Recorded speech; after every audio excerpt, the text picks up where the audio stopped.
Hey guys, tonight we're diving into flashing bulbs, roaring engines, and the strange, quiet moments that exist between public adoration and private collapse.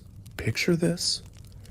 You're winding through a Parisian tunnel just after midnight. The road glistens from a recent drizzle.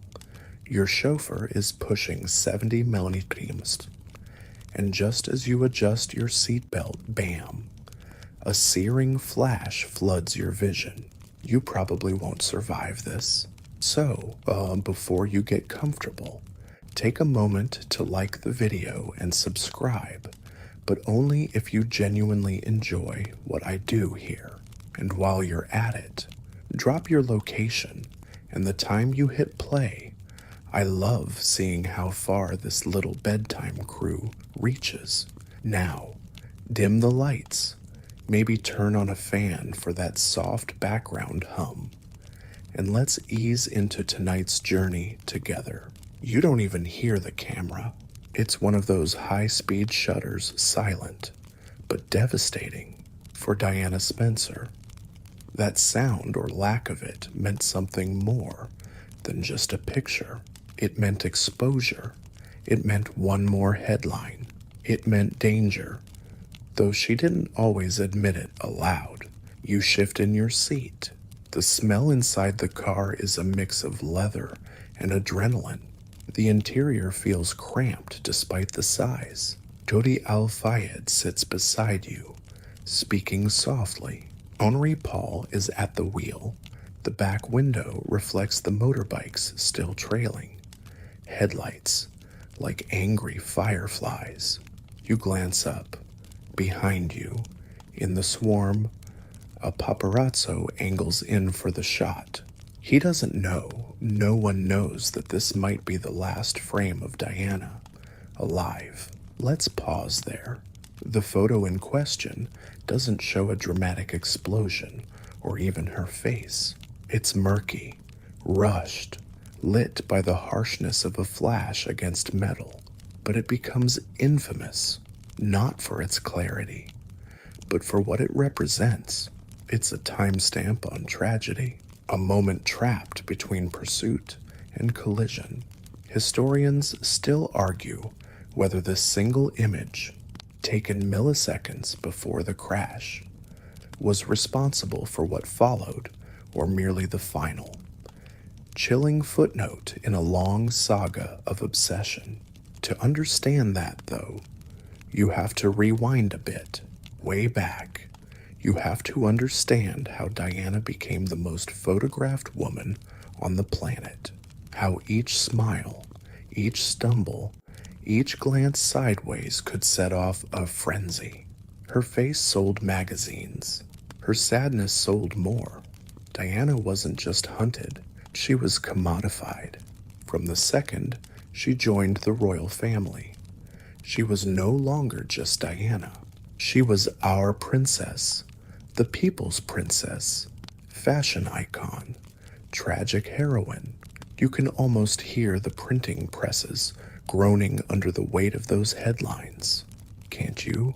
And yet, she tried to maintain a personal life. That's the part that stings. The idea that someone who radiated warmth and empathy could never really escape the coldness of the lens. There's this one odd detail Diana used to keep her car windows rolled down in traffic, even when advised against it. She said it helped her connect with people, wave to kids, smile at strangers, but it also made her a moving target. A fringe report claims she had a premonition, a note she supposedly wrote to her butler, Paul Burrell, warning that someone was planning an accident in her car. She named names. Conspiracies flourished. Were they true? Who knows? The note vanished, reappeared, got published in tabloids years later. Historians roll their eyes or lean in closer, depending on who you ask. Back to that flash. You feel it before you see it. It's hot and electric, like a nerve sparking behind your eyes. The car lurches. Henri Paul grips the wheel tighter, accelerates. He's trying to lose them. And it's not a scene from a movie. There's no background score, no controlled stunt, just raw physics, steel, and bad decisions. Here's your reality check when you're famous. People think they own pieces of you. Your wedding, your children, your heartbreak, even your death. And the thing that might outlive you, a single photo, blurry, maybe, but enough to build 1,000 narratives around. As the tunnel grows closer, your breathing quickens. You wonder if the driver knows what he's doing, if the photographers will let up, if the night will calm down, and you feel something unfamiliar, the chill of actual fear, not stage fright, not social anxiety, but the kind of primal dread that reminds you you're flesh and bone and not immune to impact. And then you enter the tunnel. There's something eerie about it. Cold, echoing, stripped of color by streetlights. You don't even see the pillar coming. Not yet. Meanwhile, above ground, phones start to buzz. Editors get their alerts. One photographer radios in the perfect line. We got her. They didn't know what they got. Not really, but the camera did. The flash knew before anyone else, and the shutter's memory that would last longer than Diana herself. What the photo captures isn't the crash. It's the moment right before, the stillness before the fall, and that, somehow, is more haunting. You can't look away, but we'll try, because there's more to this chase, more to why she was running, and more to why that photo still burns in history's back pocket. But she never opened that letter, at least. Not then. You wake up the next morning, and the world feels off. Not dramatically. Not yet, but there's a kind of static in the air. Radios mumble in low tones. News anchors shift in their seats, like they're holding back a scream. And tabloid headlines begin whispering their first drafts of grief. But before you even hear the word tunnel, you need to understand what it meant to live in Diana's skin, or rather, under her spotlight. You are Princess Diana, and every time you leave a building, you brace for what? Exactly, well, everything. The barrage of questions shouted from behind metal barricades, the rustle of long lenses and hedges, the sound of rapid-fire shutters clicking like cicadas. You can't blink without it being interpreted as heartbreak or scandal. Imagine this, and you go out for milk, and by lunch, there's a full spread in the sun about what brand you chose and whether it signals a new phase of rebellion. That's not paranoia, that's Tuesday. The paparazzi don't stalk, they orbit, like greedy moons drawn to your gravity. And the more you try to dodge them, the more valuable you become. It's economics, really. Supply, demand, and a dash of desperation. By the early 90s, the tabloid market is bloodthirsty. Newspapers compete like gladiators. Editors shout for exclusives. And paparazzi become warriors with telephoto lenses. Here's a fringe tidbit. One particularly determined photographer once disguised himself as a priest just to sneak into Diana's hospital room after her skiing accident. Another staked out the gym where she worked out, hiding for days in a vent shaft. Days. Just for a shot of her on a treadmill. And Diana, for all her poise and public charm, feels it.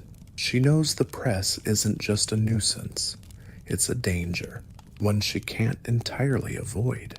Even when she tries to beat them at their own game, it backfires. Like the time she orchestrated a photo op walking through a landmine field in Angola. A powerful statement, yes, but also one that ignited more headlines, more frenzy. Historians still argue whether she was manipulating the media or just learning to survive inside it. Some say she needed the attention. Others say she resented every flash. But maybe both are true. Maybe the press was a kind of abusive partner, one she couldn't quite leave. Now, imagine you're in her shoes, not at a gala, but just stepping out of your flat. It's not just the press anymore. It's tourists. It's fans. It's people pointing phones and whispering your name as if you can't hear. And here's the worst part sometimes. It feels good. The love, the approval, the thrill of being noticed. You tell yourself you can handle it, that it's worth it, that it comes with the tiara. But then you remember the days when they chased you down alleys, when they camped outside the school where you dropped your kids, when they tried to snap photos of you crying in your car. That one time, you remember? You caught your reflection in the side mirror and didn't recognize yourself. The face was tired, the eyes dull, and then click, someone captured that. Two, there's a particular moment burned into your memory. You're at the gym. You've just finished a brutal set of lunges, sweat soaking your tank top. You look up, and there, behind the frosted glass, is the faint outline of a man holding a camera. Your stomach drops again, and yet, tomorrow, you'll be back, because if you stop, they win, or worse, they forget you. Now, here's a detail people forget: Diana didn't have traditional security after her divorce. She lost her royal protection. That meant she had to arrange private security. And private security has private priorities. She wasn't shielded by the crown anymore. She was, in many ways, fair game, and the paparazzi knew it. They became bolder, faster, meaner. They'd cut you off in traffic, bang on your car windows, follow your children, shout crude questions about your love life. There were no rules, only the perfect shot. Even her friends noticed. One of them described her life as trying to sip tea during a hurricane. That sounds dramatic until you've seen the footage. There's a now famous video of her walking down a street, flanked by cameras like riot shields. You can't even see her at first, just flashes, elbows, chaos. And then there she is, eyes darting, shoulders hunched. Some say she looks like prey. Others say she looks like a queen on the run. Maybe she's both. The sad twist: Diana had mastered this dance. She knew where to stop for a photo, how to tilt her head just so, how to give them what they needed. She called it feeding the beast. But beasts don't stay fed for long.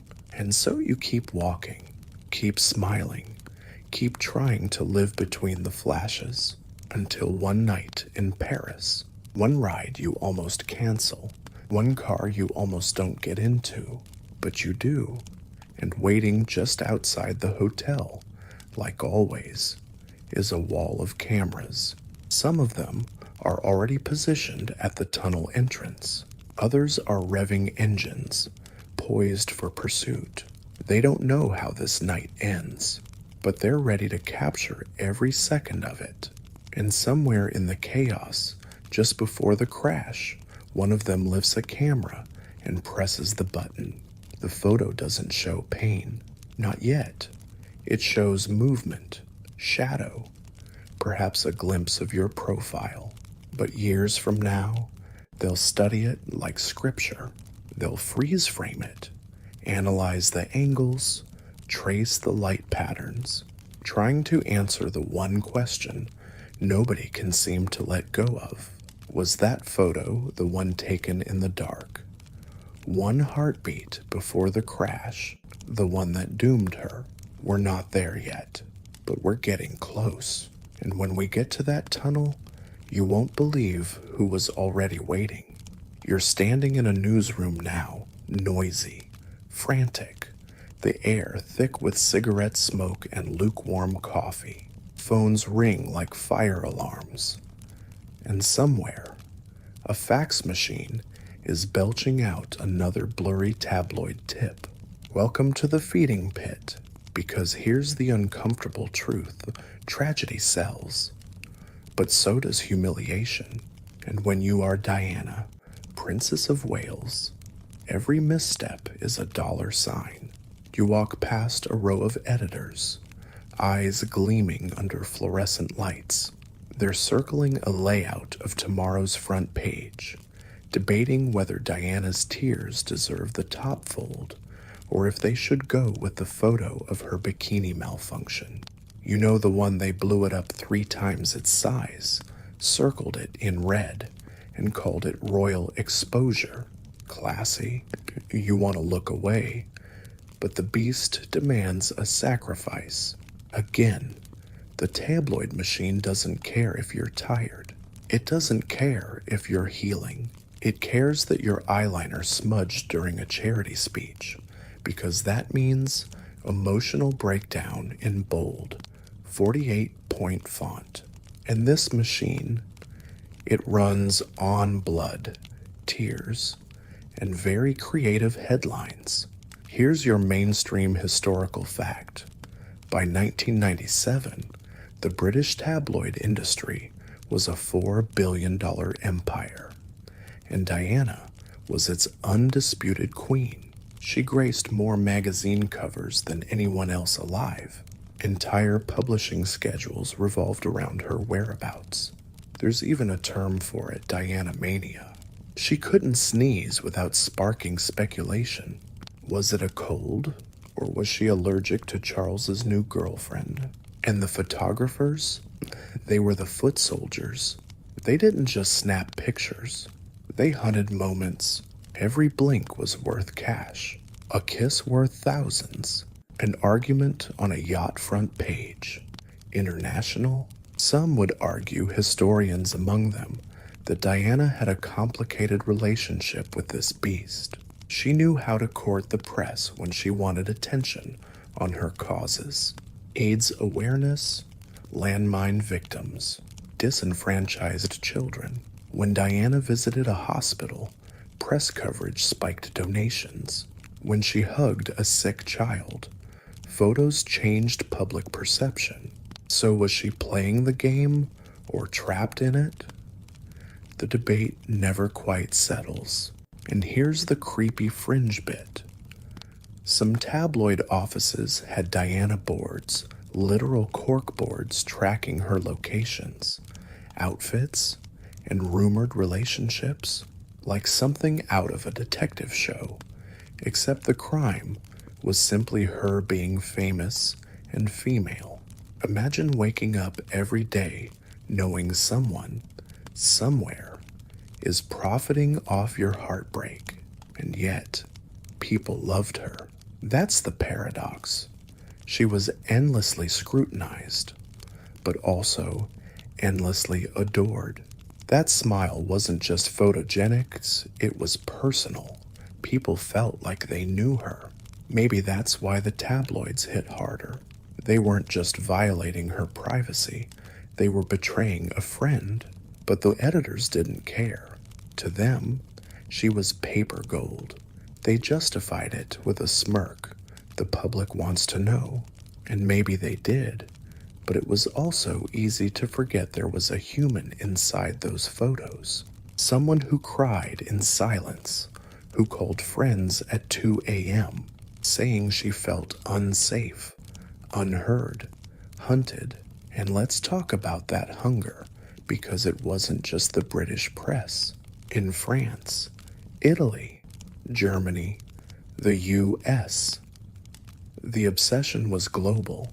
Paparazzi weren't just chasing her down streets in London. They were tailing her speedboat in Saint-Tropez, bribing hotel staff in New York, slipping past security in Cairo. They followed her like a shadow that never slept, and one of the biggest stories, they'd been tracking her new relationship. By summer 1997, Diana was dating Dodi Fayed, the son of Egyptian billionaire Mohammed Al Fayed, a surprising whirlwind romance. Suddenly, Diana wasn't just the ex-wife of a future king. She was a woman with a life again. And to the tabloids, that meant fireworks. Was it true love? Was she trying to make someone jealous? Was she gasp considering marriage to a foreign Muslim man? The implications were scandalous enough to melt ink, so the coverage ramped up. Editors issued standing orders. Any shot of Diana and Dodi is worth double. Some paparazzi even formed syndicates, pooling resources to shadow the couple. There's a particularly unsettling moment in July, while they vacation on a yacht in the Mediterranean. A paparazzo uses a drone-like glider, yes, in the 90s to capture aerial shots of Diana sunbathing. One photo of her in a leopard swimsuit runs worldwide and earns the photographer an alleged six-figure payday. So, again, when you hear people say the press loved Diana, remember that love was a hunting license, and it was legal, mostly. French laws were notoriously lax about paparazzi interference, especially when compared to British rules. Following someone wasn't a crime, harassing them only if you caught it on film. Otherwise, good luck. By August 1997, Diana was trying to move through the world, unseen, but the more she tried to disappear, the more they sharpened their focus. She and Dodi arrived in Paris on August 30th, planning to stay at the Hotel Ritz. She hoped for a quiet night, but the hotel owned by Dodi's father was already surrounded by press that night. They made a choice to leave through the back entrance in a decoy vehicle, hoping to shake the cameras. But the photographers, they were always a step ahead. They swarmed the Mercedes before it even pulled into the street. Motorbikes revved, cars followed. The game was on, and somewhere in that pack, riding on the back of a scooter, was a photographer with a camera already raised, ready to take the photo of the decade. One that wouldn't be glamorous or flattering, one that would become an evidence. You can almost hear the shudder already. But what exactly did that frame show, and what did it miss? Well, that's the twist, because the photo we're talking about, the one you've probably never seen printed in a newspaper, it exists, but it tells a story nobody wants to admit, and it changed everything.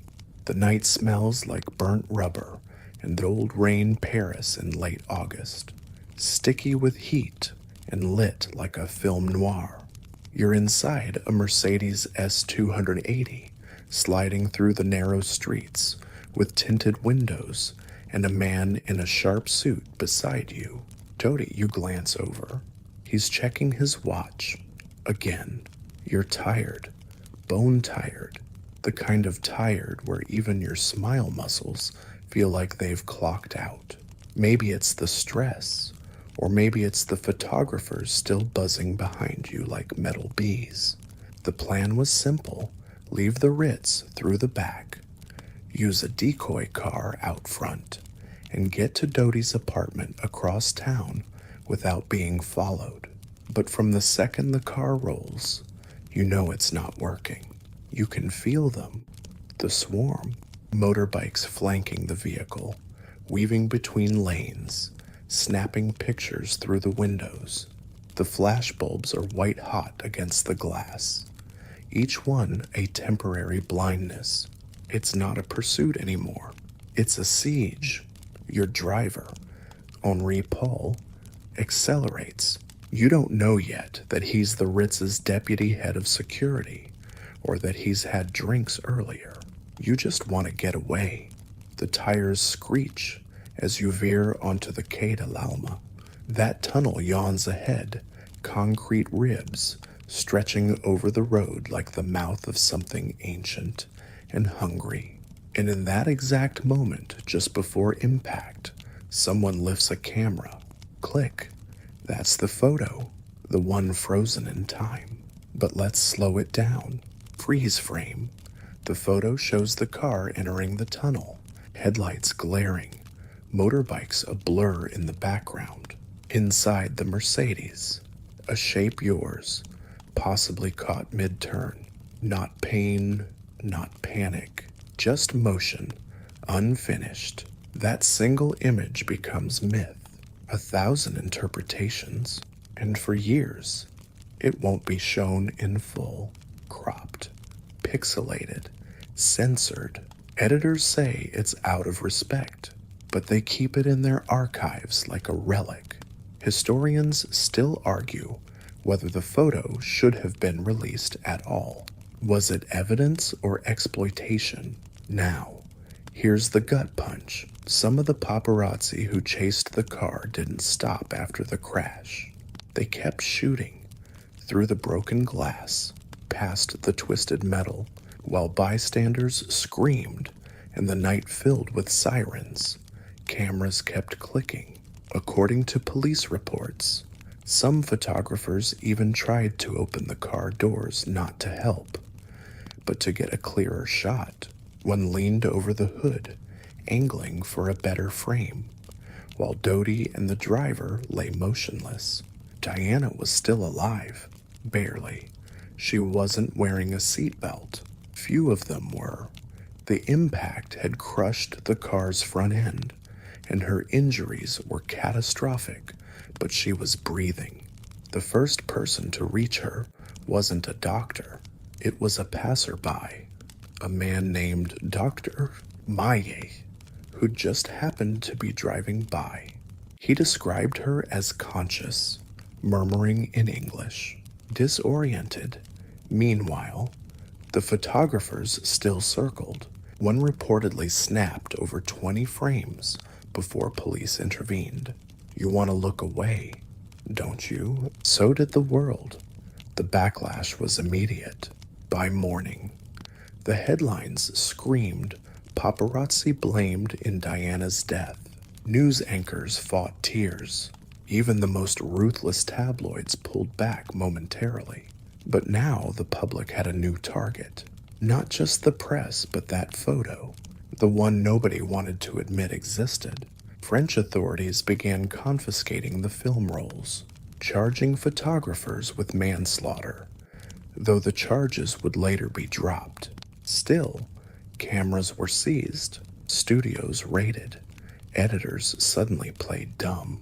You hear rumors that the full image was destroyed, or hidden by MI6, or bought off the market by the royal family to prevent its release. Here's the fringe tidbit. One theory suggests the photo never actually captured Diana at all, that it's a decoy, a plant, part of a larger conspiracy.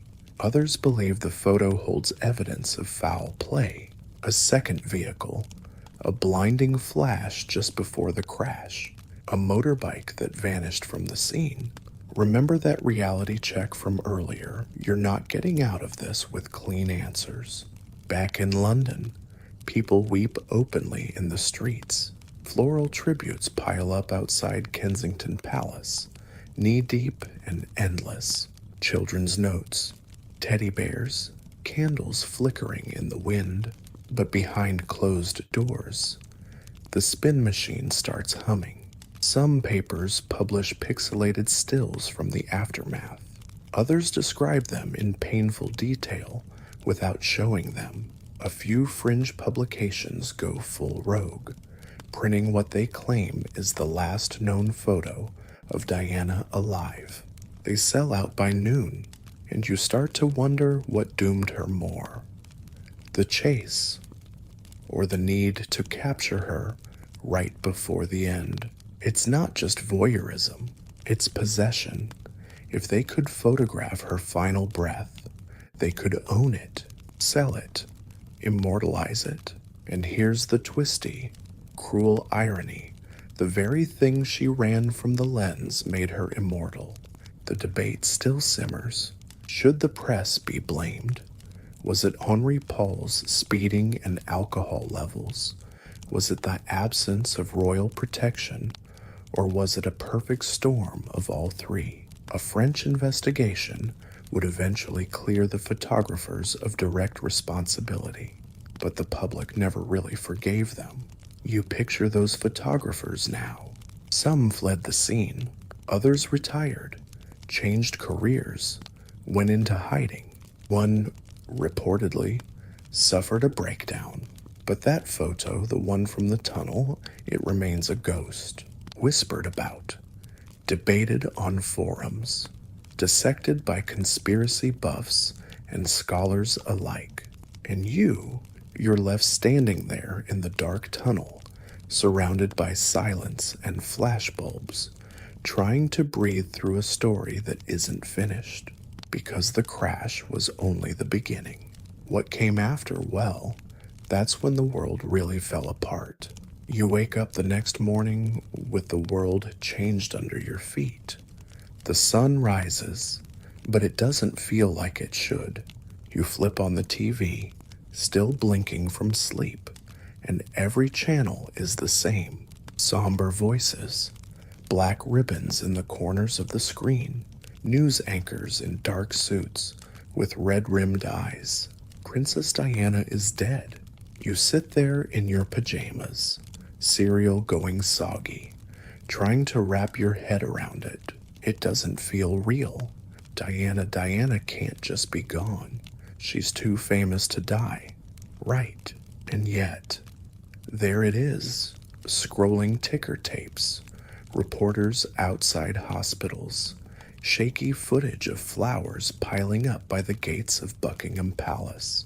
Across London, people are walking in silence. Not a reverent hush, but the stunned quiet you hear after a bomb drops. You step outside, and the city smells like roses and candle wax. Sidewalks overflow with bouquets. Children's drawings flap in the breeze, each one trying to make sense of the unthinkable. And then you hear the anger, not from the press, but from the public. The blame is instant and furious. You overhear a woman shout, "They hounded her to death." A man shakes his head, eyes wet. They finally got what they wanted, a corpse. Tabloid offices receive death threats. Newsstands are vandalized. People throw newspapers in the Thames. Even major journalists, those who once brushed shoulders with royalty at press events, are now turning on each other. There's a frantic disowning, like rats abandoning a sinking ship. And here's the mainstream historical fact. In the 7 days following Diana's death, the UK's Press Complaints Commission received more complaints than in any other week in its history up to that point. They'd never seen anything like it. Tabloid editors scramble. Some go into PR overdrive, plastering their front pages with tributes and grainy photos of Diana with children, charity workers, AIDS patients. Suddenly, they're remembering her humanity, almost as if they hadn't spent a decade tearing it apart. But you can't unsee what's already been printed. And then comes the funeral. September 6th, 1997. You stand among the crowd, millions, shoulder to shoulder. Some are in black. Some hold candles. Others just stare at the road like it's going to apologize. Diana's coffin passes by, draped in the royal standard, followed by her son's. And there's that sound again, cameras clicking. Even now, you want to yell, "Haven't you taken enough?" But this is where it gets complicated, because without those photos, there would be no record, no proof, no shared mourning. The images of young William and Harry walking behind their mother's casket, haunting, unforgettable, were captured by those same lenses we want to destroy. Historians still argue whether the public's grief was spontaneous or media fueled. Did people mourn Diana because they truly loved her? Or were they swept into a kind of grief performance, amplified by 24-hour coverage and collective emotion?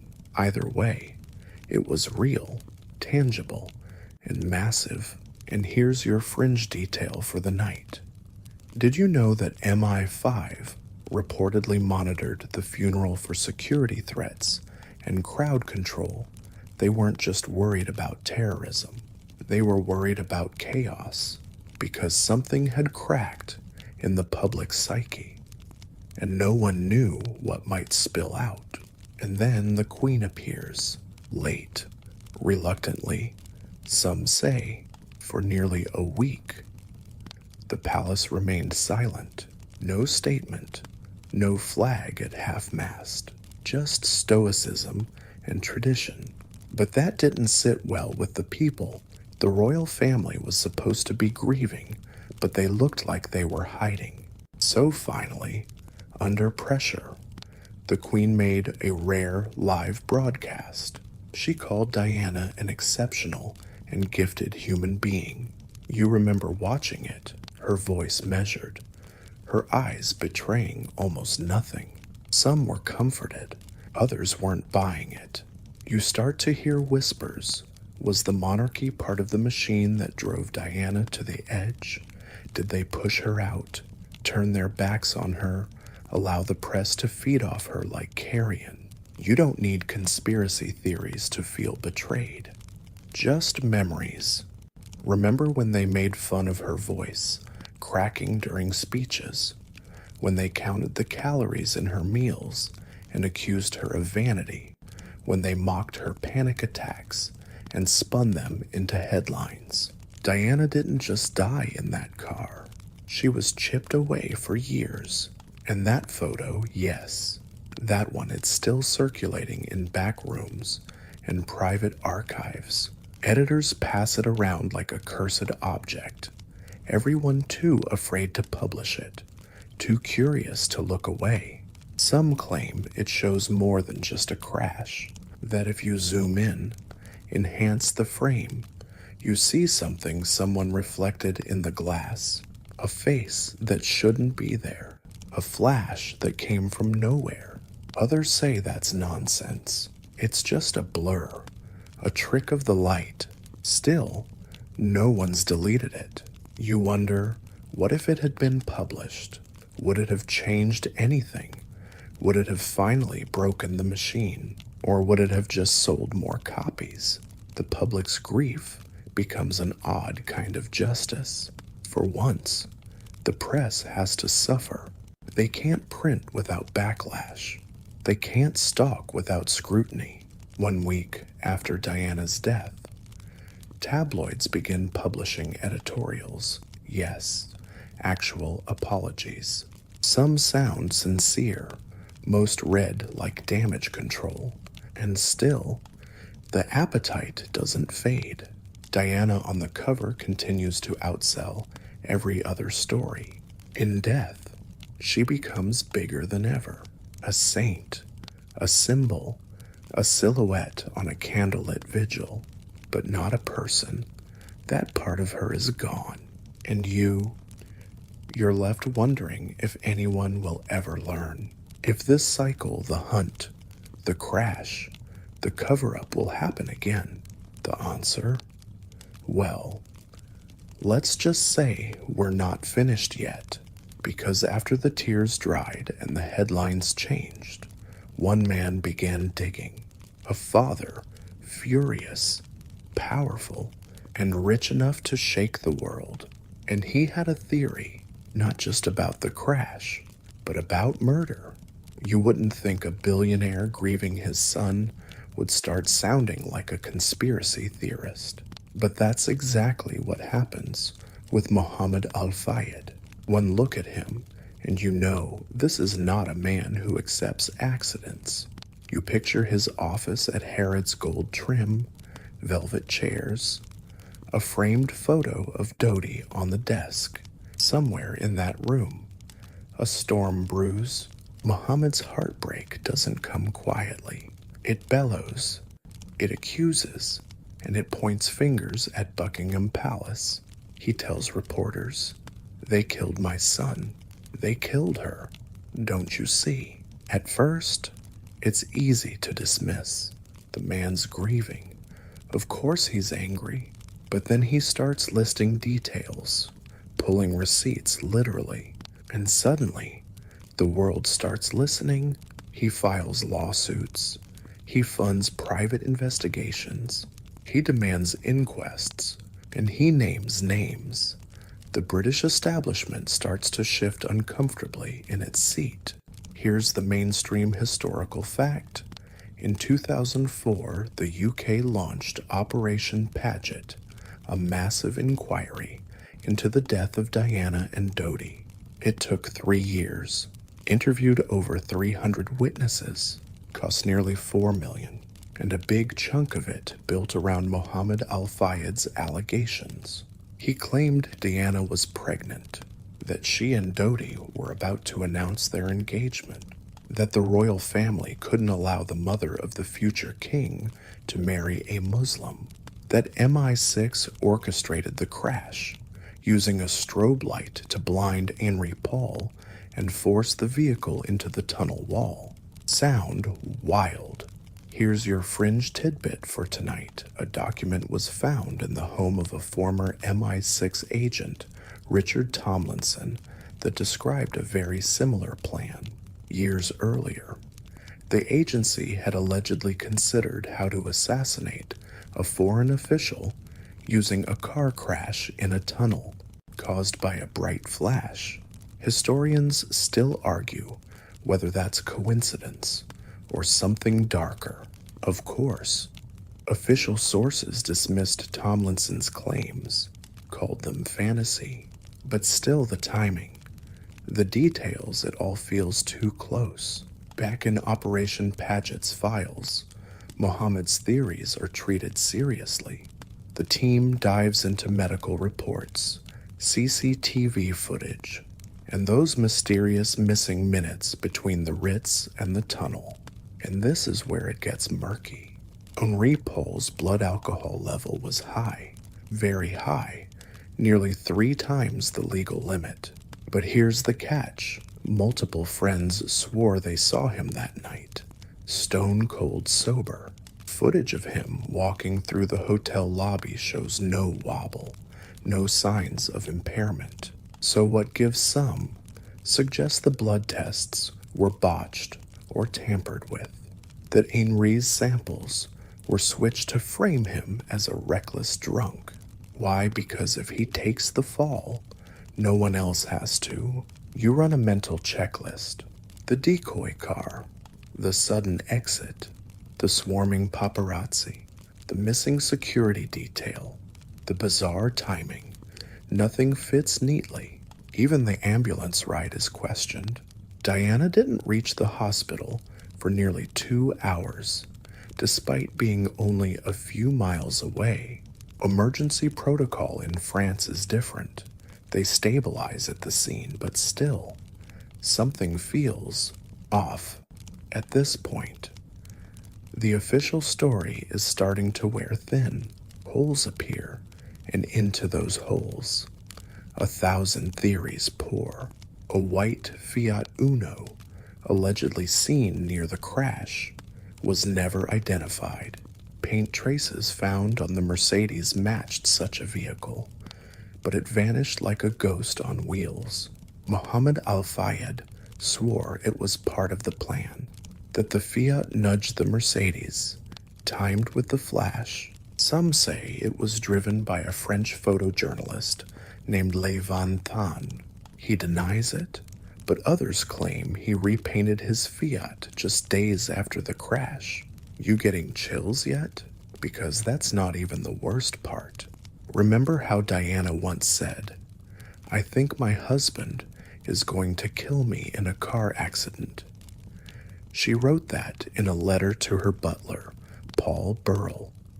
In 1995, 2 years before the crash, that note resurfaced during the investigation, and suddenly the world gasped again.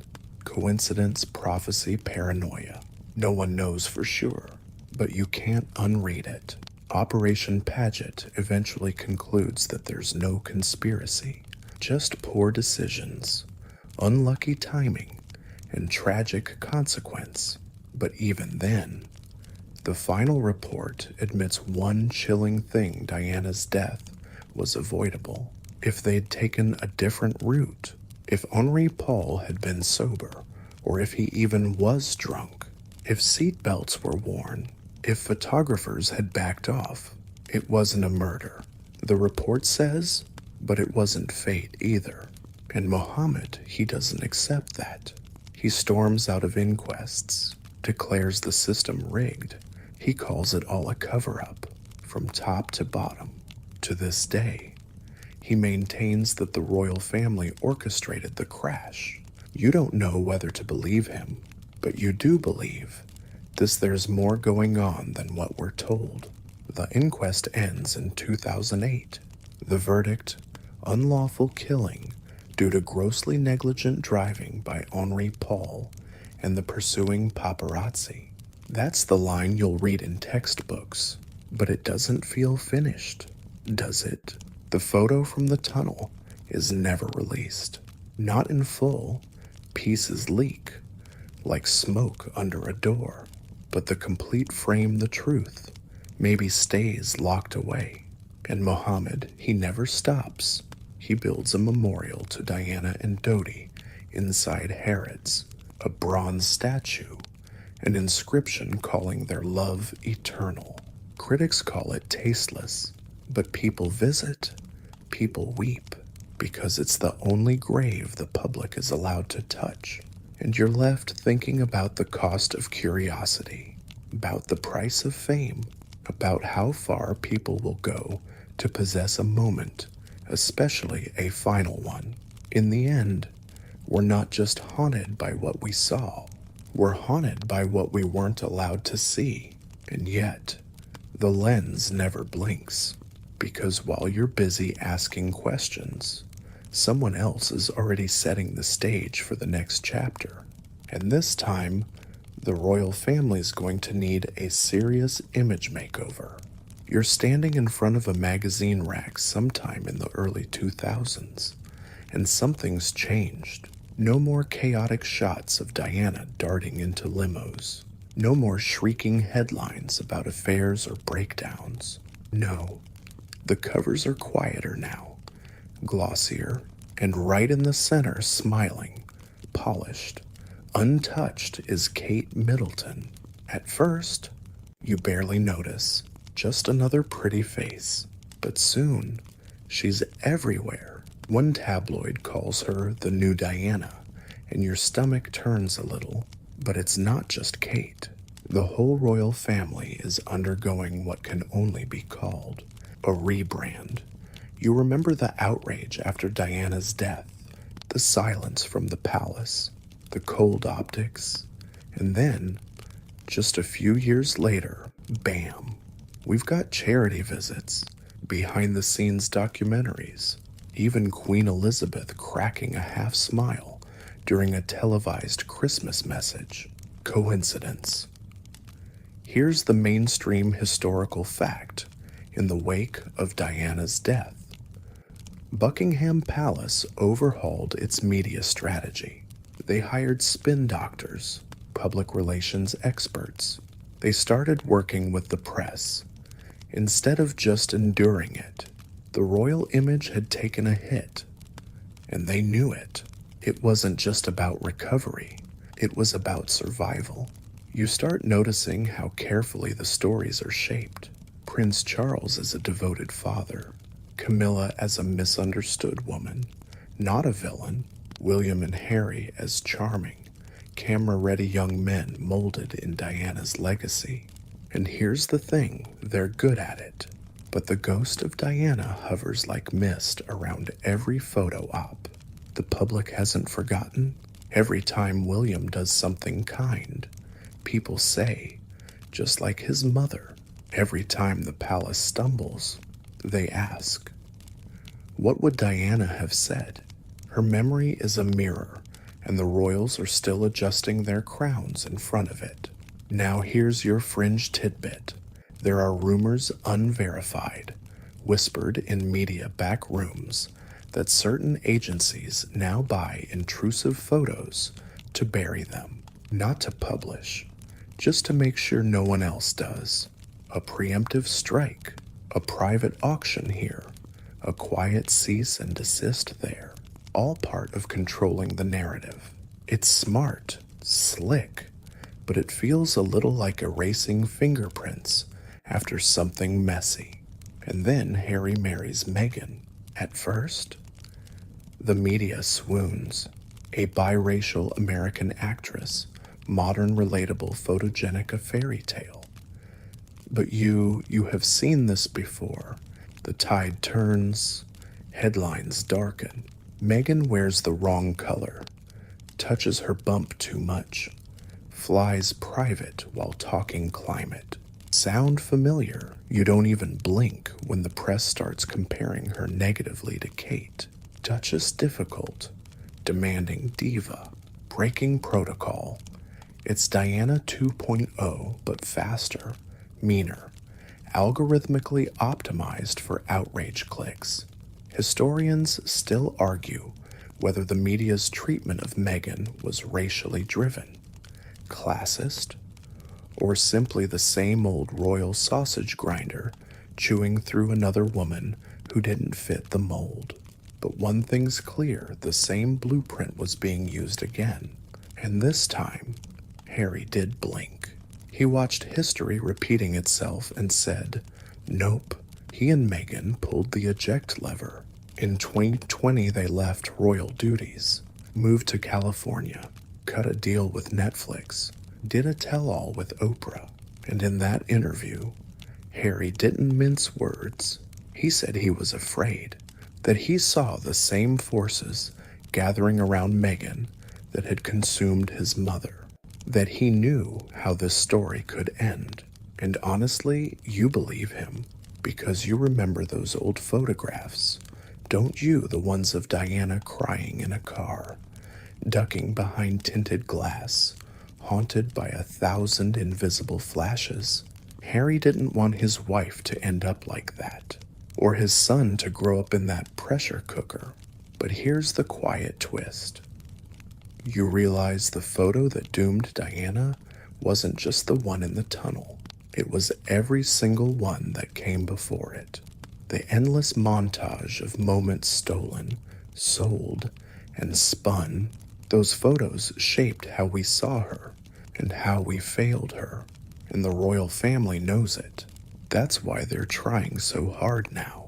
Inviting cameras in just enough, offering glimpses instead of full views, royal tours with press restrictions, Instagram posts with comments turned off, a monarchy on mute. Even Prince William, once the golden boy of the palace, has started pushing back, suing tabloids, rejecting paparazzi photos of his children, drawing lines, because they know, deep down, they all know, the machine that devoured Diana still hums softly in the corner, and no amount of candlelit tributes or bronze statues can silence it completely. But here's something stranger, more hopeful. Maybe that same machine is starting to glitch. People are turning away from tabloids. Young audiences care more about TikToks than gossip rags. There's a growing distaste for invasive press, a whisper of enough is enough, somewhere in the glow of your screen. You wonder, is this how it ends? Or is it just another lull before the flash?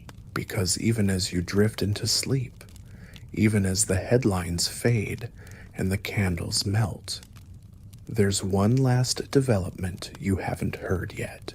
It's about that unpublished photo and how, after all these years, it might not be as lost as we thought. You're back in that Paris tunnel now, not in person, not really just through a shaky lens, half shadowed and echoing.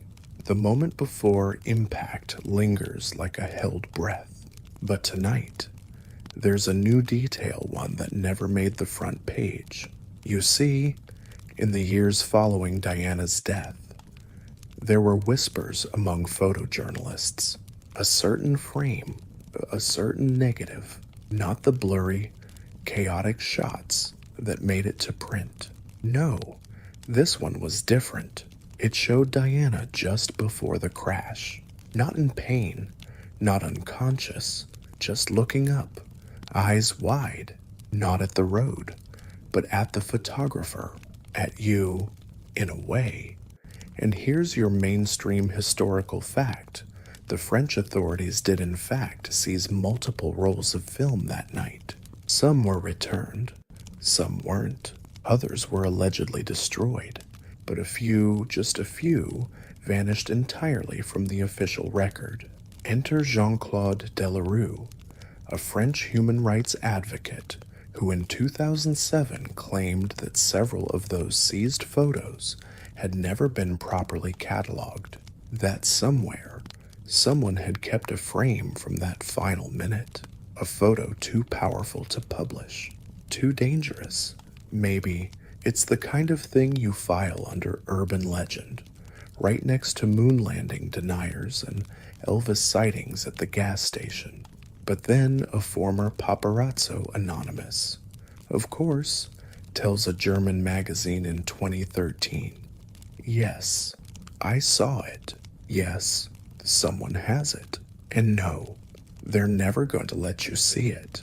The photo, they say, is locked in a vault, private collection, bought not to be seen, but to be hidden, paid for by someone with deep pockets and a vested interest in never letting Diana's last expression become public property. Your fringe tidbit, rumor has it the photo was offered at auction in 2004 under a pseudonym, starting bid $500,000. The auction was mysteriously pulled hours before it began. No explanation. The frame never surfaced again. So where is it? Some say it's in a Swiss bank vault. Others claim it's in the hands of a major media house buried in a legal time capsule. One theory even suggests it was destroyed after being digitized, just in case someone ever got too curious. But here's the truth.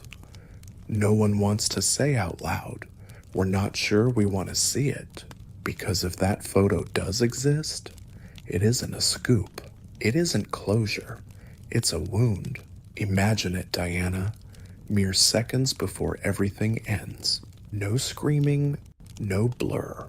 Just her, aware, watching. You'd never unsee it. And maybe we don't deserve to. Historians still argue whether this photo is real or not. Whether the whole thing is a hoax, a red herring, or a cruel invention by the same machine that once devoured her. But even if it's fake, it feels real because it fits, because it completes the cycle, because part of you needs that last piece of the puzzle. We are addicted to final frames. Marilyn Monroe on her red phone, JFK waving in Dallas, Kurt Cobain's scrawl on hotel stationery. We don't want closure. We want proof. And maybe that's the curse. Diana never escaped the demand to be seen, even in death. Still, you wonder what if that frame was released? What would it change? Would it reopen old wounds, vindicate old conspiracies, or just remind us of the awful power of looking too closely? Because that's what this story has always been about, hasn't it? Not just the car or the tunnel or the theories, but us, the watchers. We who crowded around screens and magazine stands, who clicked, who stared, who asked for more, and the price. A woman who begged for peace, who tried to outsmart the lens, who once told a reporter, "I don't want to be the queen of this country. I want to be the queen of people's hearts." She got her wish, but at what cost? As you sit there, the lights dimmed, the fan murmuring in the background, you start to realize there was never one photo that doomed her. It was the need for a photo, the compulsion, the obsession. The flashbulb didn't kill her. We did. And maybe the real story here, the one no one prints, isn't about how she died. It's about how we watched her live. So here's the wind down you've earned. Dear listener, now the cameras are quiet. The crowd has dispersed. The velvet ropes are rolled back. Somewhere in London, a statue of Diana stands in a garden. Her sons walk past it sometimes. One in uniform, one in a baseball cap. No flashes, no shouting, just silence. Let that image rest gently behind your eyelids. The kind of silence that makes your breath feel warm and heavy. The kind that wraps around your shoulders like soft wool. Tonight, you don't need answers. You don't need headlines or hashtags. You don't even need to remember every twist in this story. Just the feeling of it. The flicker of her smile. The rustle of a silk dress. The hum of a car engine before it fades into the night. Let all that float now, like dust motes in soft light. Suspended, untouchable. You've been walking beside shadows, sorting truth from spectacle, but now it's time to step back from the edge. Let the questions go quiet. Let the tunnel empty. Let Diana sleep, and let yourself drift, too, into that gentle space between memory and dream, where stories are just stories, and no one is watching anymore. The story is over. See you tomorrow night. Sweet dreams.